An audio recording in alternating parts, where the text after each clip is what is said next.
So I just came back from a local store championship. I got him. Got my cuddly buddy.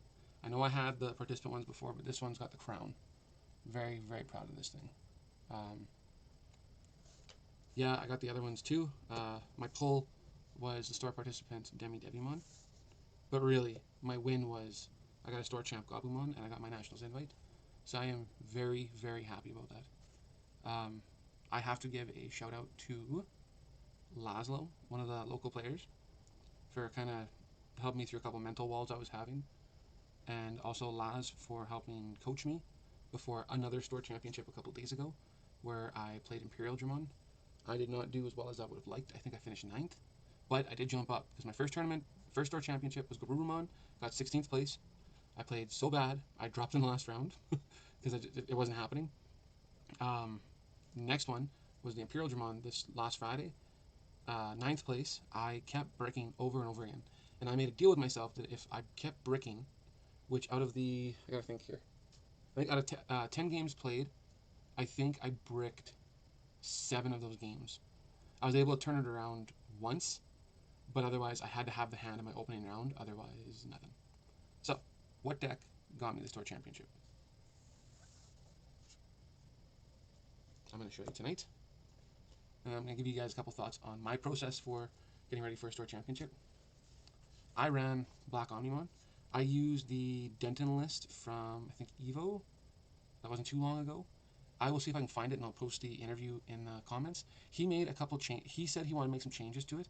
I was like, hey, I'll try and see how those changes run. He ran a little bit different of a Digitama thing, but otherwise this is essentially his list, his ideal list. So, do this bit by bit. I'll go Digitamas first. I run 4 Capurimon. While it has Reboot, gets plus 1k. Absolutely fantastic, especially with Toy Agumon lineups. And Metal Garurumon. It's just fantastic. And then my 5th Digitama is Kakimon. So once per turn, if it's a level 7, gain a memory. I think I only got it once in the entire thing, but it was the one time I needed it, so that I could cause a choke on my opponent's turn. So it came through for the one time it had to. So next up is my rookie lineup. I ran 4 Toy Agumons. It's got a Reboot. I think it's absolutely necessary in any black deck. If you're not running this Toy Agumon and 4 of it, I think it's back to the drawing board. It's too good of an effect to not run. I ran 2 Promo Cinerizamons. I never once got the effect off because either I'd have a 12,000 or I'd have to go into a level 7 that was white. So I never got the effect. But 2 things. It's either all your black Digimon with 13,000 or more gain piercing, and then its inheritable is while it's black and has 13,000 or more, it gets a second security check. I was always trying to get a Reboot High Andromon to swing for 2 checks at 13,000. Did not work out. Not for lack of trying, just didn't click. I only run 2 Toy Agumons from the starter deck. Its effect is if your opponent didn't attack with a Digimon, draw a card. Again, actually there was a point where I missed the timing on it, so no card for me. It kind of sucked, but is what it is. 2 Cinerizamons. When it's trashed due to a Digiburst, return it to the hand. I got that effect off once, and again, it was exactly what I needed at that moment in time. Because then I was able to replay it and choke my opponent down to 2, I think, during that match. I play 2 Hagurumons, and you're wondering why not 3 2 costs. I do play a 3rd. This is for my boys in the locals, Commandramon. Everyone's big on D Brigade, and that's kind of that's for them. My champions lineup. So I run what I feel is necessary. I run 4 Dark Tyrannomons. It's a nice blocker to have. It's only a 1 cost. There was a game where I had, well, most games I had 3 memory, but what I did was I played a, if they don't attack Toy Agumon, hard out of my hand, and then this for 1, put them to 1. It was great, because then I had a blocker, but then if they didn't attack, because they weren't built for it, I'd get a card. I play 4 Tankmons for the exact same reason as I run the Tyrannomons. I don't think I swung with it once. It was always a building block. Did its job really well. 2 Seals Dramons. There was a game where I was at 3. I couldn't Digivolve into anything, but I had Megas. So I swung with my Megas as much as I could into their security, and I needed to choke. I hard played this, put them to 2. Again, paid off. I had a blocker instantly, and they had to respond somehow. And my last champion is 1 Mechanorimon. This was meant to be for Rookie Rush. The thing that consistently happened during this tournament was I would generally hard play this to help with choking. So if they put me to 3 because I had an Izzy on board, I'd play this and put them back down to 1.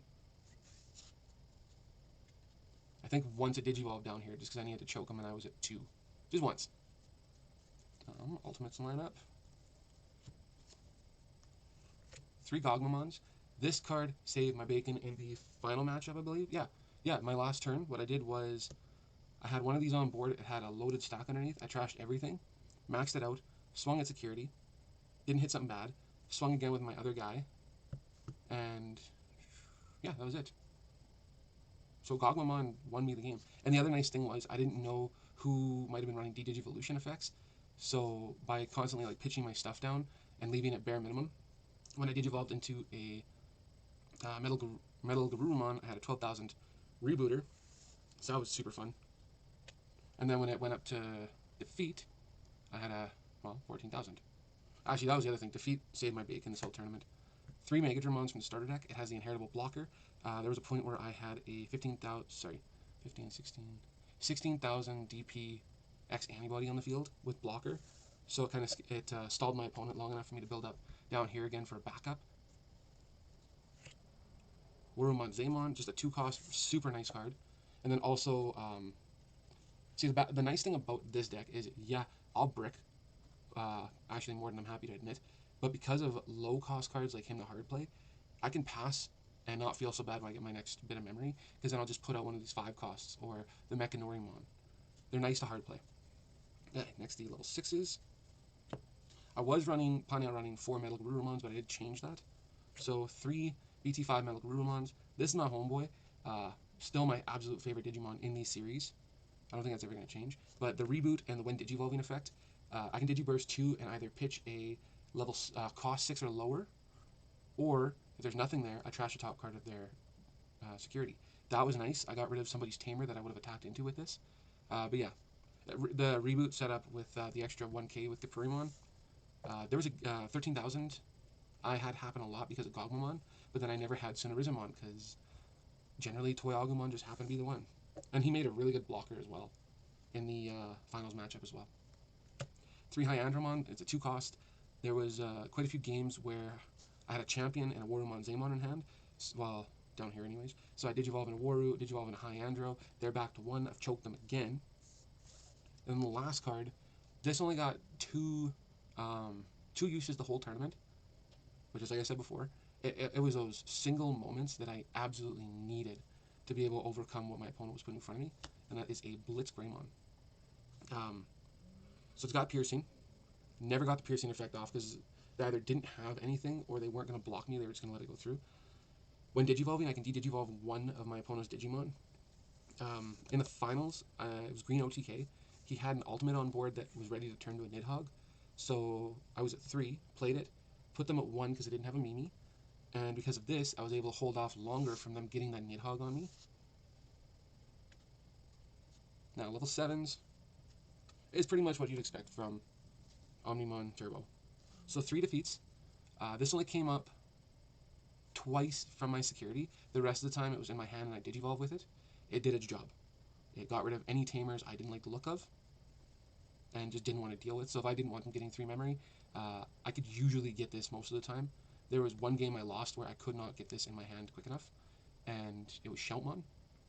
And he tore my security apart in 3 turns.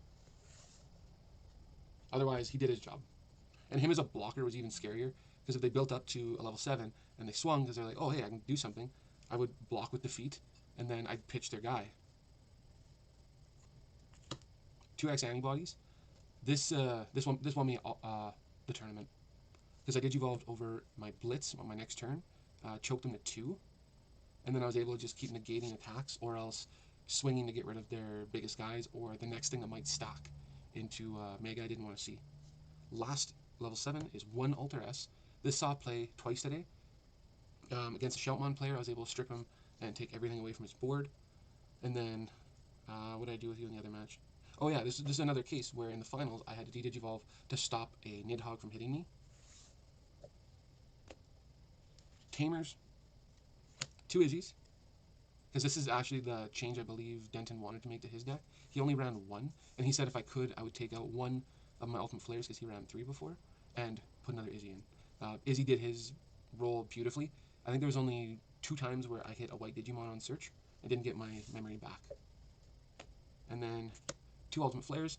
This card was hands down, I can't call it the MVP, MVO, most valuable option, also the only. So, my matchups, let's see here. Round 1, I played a Hexablaumon, All Fours Beedramon player. I believe he bricked in his first hand. He was having a hard time getting more champions out on the field. He was building up a really nice board to keep stripping away my stuff, and he had a Sora and Joe. It's just, I kept Digivolving and not letting him get that extra 2 after my first turn. He played really well. Hope to play him again, and I hope he keeps working on the Hexablaumon deck, because it was a lot of fun to play against. The next game I played against him, because it went 2-0, I think I started just building a wide board, and he couldn't get a Sora and Joe, so I just kept swinging, and then de-Digivolving with Ultimate Flare to do board wipes. That's round 1. Round 2 was a green OTK deck, and it just wasn't working for him finding the cards he needed. There was a point where he kind of bricked in game 2 against me, and he was just like hard playing 4s because there was nothing else he could do. And so I was just taking that memory and just playing stuff out, and I kept getting my Izzy's both games against him. So I always had the 3 memory, and I could always just do stuff.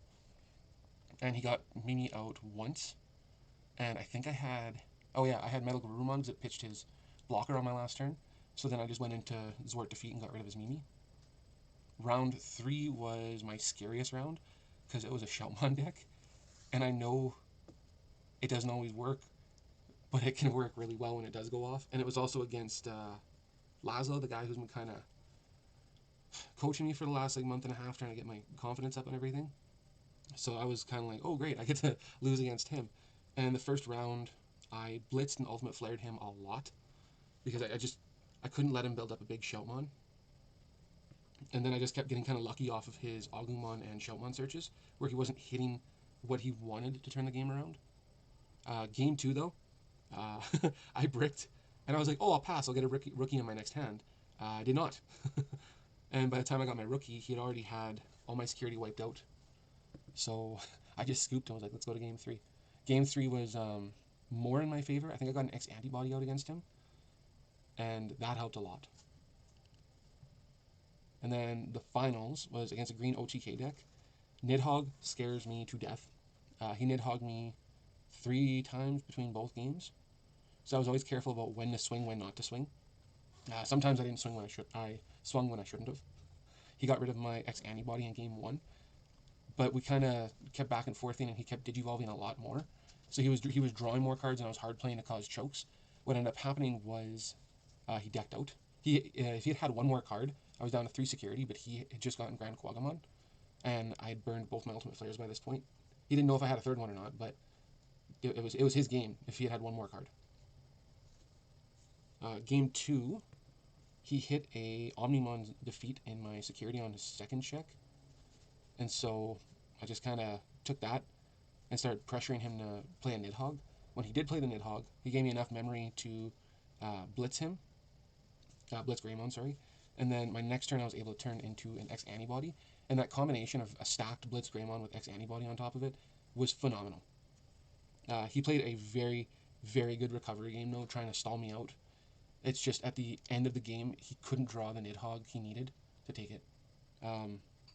It was such a fun finals, though. I wish I had recorded it. So, thanks to Border City Games for hosting. Again, thanks to Laszlo for all the help you guys have given me in the last month.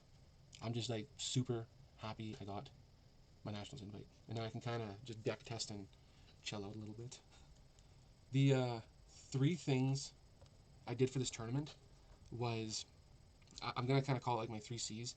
So the first thing was never go into it like I'm going to win it. Go in like the challenger.